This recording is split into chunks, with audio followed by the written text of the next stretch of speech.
We live in Brooklyn, baby. We live in Brooklyn, baby. Whoa. Welcome back. Hello, hi. This is Skillet Sauce Slightly Deafened, and that's Ken. This is Insanity Check. You can check us out on Facebook at Insanity Check, Twitter at Insanity Check 12, on YouTube at Insanity Check Radio. That's one word, Insanity Check Radio and YouTube. And the last article we were talking about, I mean, there's a lot of interesting points here. Like I said, for those that are able to hear it on the live broadcast, you see we gave you a little variety of East Coast, West Coast 90s music. This article is something that I really would like to someday revisit, you know, at length, because this is something that I really, really hold dear, because I really think today's music is just really offensive to my ears, and I'm really offended, seriously, that this is what they make and they expect me to digest it. Sort of like if someone, you know, I made an example last week. I said, you know, if someone said, hey, adult, you know, we want to go hang out, so, you know, you bring the plastic pail, I'll bring the bucket, and we're going to go make a not elaborate sandcastle, we're just going to go play in a little sandbox in a neighborhood park. I'm like, why would you think that an adult, you know, would find that as suitable entertainment? And that's how I feel about this music. Why would you think, you know, an able-bodied, intelligent human being who's had experience with other music would see this as something that's acceptable? And I mean, the article goes on to say a lot. I mean, that's my opinion as far as, you know, me calling it stinking and crap. But they were just saying how, you know, when bands first got the synthesizer and stuff like that, like Pink Floyd, they used that as a way to experiment. Mm-hmm. They wanted to go, oh well, we have a new platform or a new template, so we're going to try and push the envelope and see. And obviously, these guys still have some of the biggest tours in the world. These guys, I don't think, I think not one of them is under 60. You know, but they still have these huge the wall and those kind of concerts, these huge elaborate light shows synchronized to the music and everything, because they decided to push the envelope. And it says, you know, there's a little quote here. It says, now it's about dancing, talking about modern day music. Now it's about dancing and relaxing, rhythm and energy, with groups and bands not so interested in experimenting with sounds and chords. And it's to me, it's just unfortunate. And the funny thing is, you know, I always say check the comments on YouTube. I go back and I listen to like some old Tribe Called Quest or whatever it is that I like from my actually, I was a little bit past my generation, because I was like in my mid-20s when all that stuff came out, but, you know, I'm dating myself. But either way, you would see and you were reading the comments where people are like, yo, our music sucks. I'm 12 years old. I'm 13 years old. I live in so-and-so.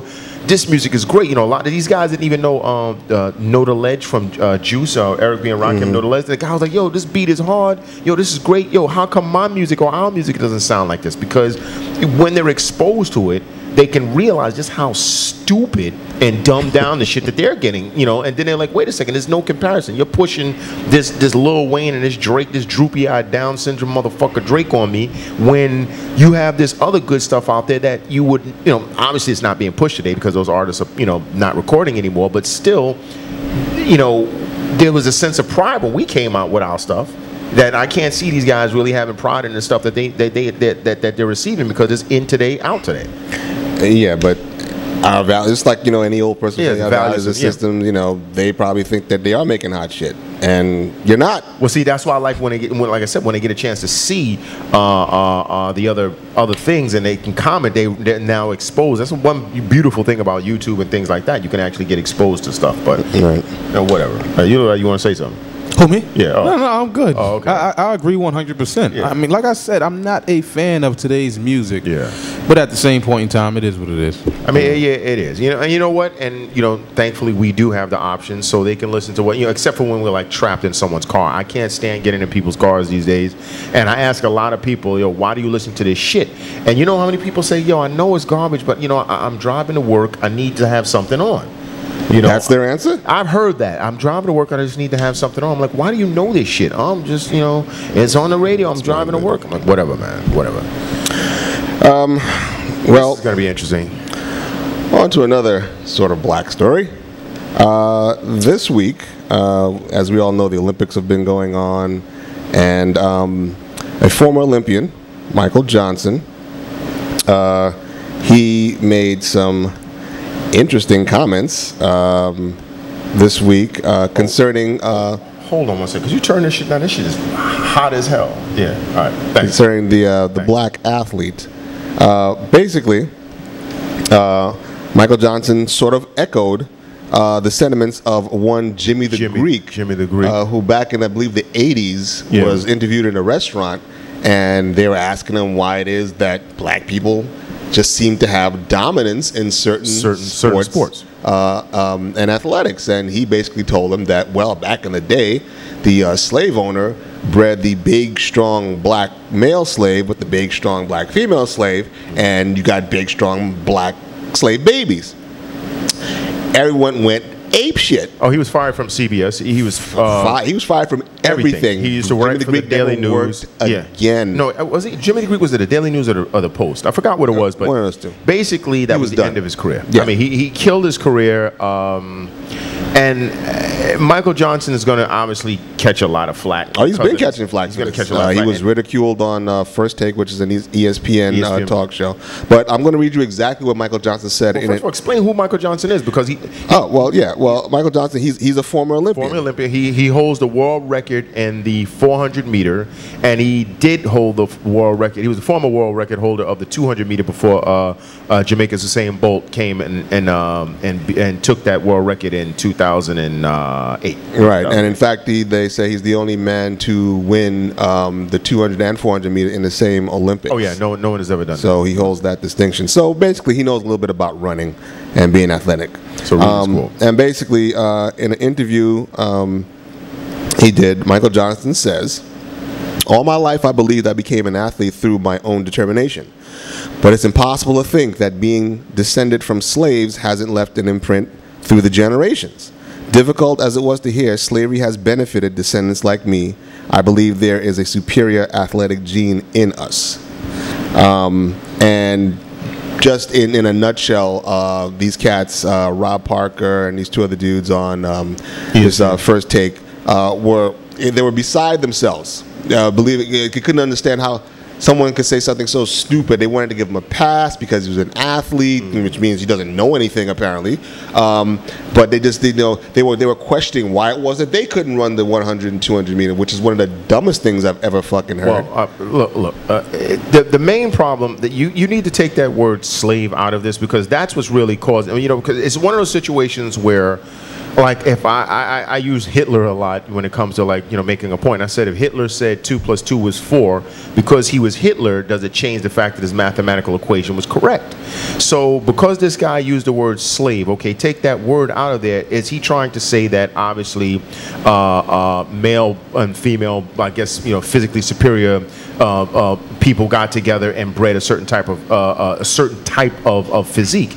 And when I think about this, I've gotten into discussion with many people, and I'm like, listen, when you think of the Olympics, and the Olympics, to me, I love the Olympics because the Olympic program, some places have more money than others, obviously, but they have their own. Every country has their own trials, and they send their best representatives, basically in whatever discipline it is, and at the end of the day, you see how far they make it. And it just so happens that when it comes to the things that require fast twitch muscles, explosive speed, especially in shorter races, because obviously the Ethiopians and Kenyans, they're designed for whatever reason. And I said design. They're physically just basically designed for longer distance races. But when you have those kind of races, you always have people of color. I mean, now there were times where I believe it was the West Germans had the 4x1 world record back in 1988, but I mean everybody's on them steroids, but them white women was running like mercury. But overall, when you look at all of the speed sports, or speed positions in sports, in football, the speedsters always black, and track and field, the 100, 200 always black, the 400, 800, 1500, you get variations, and there has to be a genetic reason as to why this is. Whether it's slaves is a different story, because I always say, do you think that the former Soviet Union, do you think they spend millions of dollars to try and send losers to the Olympics? No, they don't. Well, they don't want to send losers to the Olympics. That's the thing, these guys were ripping him because they were like, he's discrediting his own hard work for, you know, being a fucking a historic Olympian.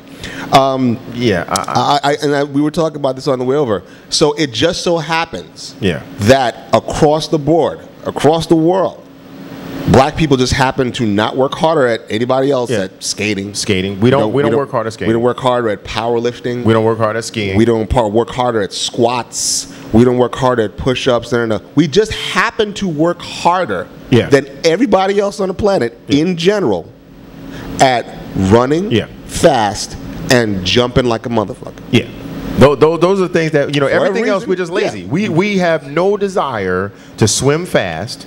You know, we have no desire. You to tell her, hey, go swim fast. You know, you might be in the Olympics. Nah, I don't want to do that. As he said, I have a friend of mine. She's a lovely woman. I love her to death. She's a professor of sociology, and she's a ardent fighter against racism and inequality, et cetera, et cetera. And basically, I believe she drank the Kool-Aid that says that if you're physically superior, then you must be mentally inferior. This is what the white man, has been telling everyone for fucking decades and centuries, you know, to make sure that we got no upper hand on anything. We couldn't get one up on the white man on anything because if we were, you know, that was the whole thing. If we were athletic, then we were stupid. Yeah, they have to be stupid. We must be stupid. So, like he said, the three of us were having this conversation, and he told me, he's like, so back when Jesse Owens won the Olympics against racers from Germany, who had Hitler over their shoulders. Yes. Okay. You're trying to tell me that they didn't try to work harder? Because apparently that's all it takes to break world records in running fast. It's just working really hard. They had an amazing drug program. Okay. They had an amazing drug program. This guy was trying to promote, you know, Aryan superiority, saying that they are the master race. Over regular white people, let alone black people. Master race, and somehow, you know, I was supposed to believe that Jesse Owens, because he was fighting oppression, he worked harder. So these people that may be shot in the fucking head for not winning these races, disgracing this dude in Germany, they weren't motivated. They had no motivation to run fast. No, it was just...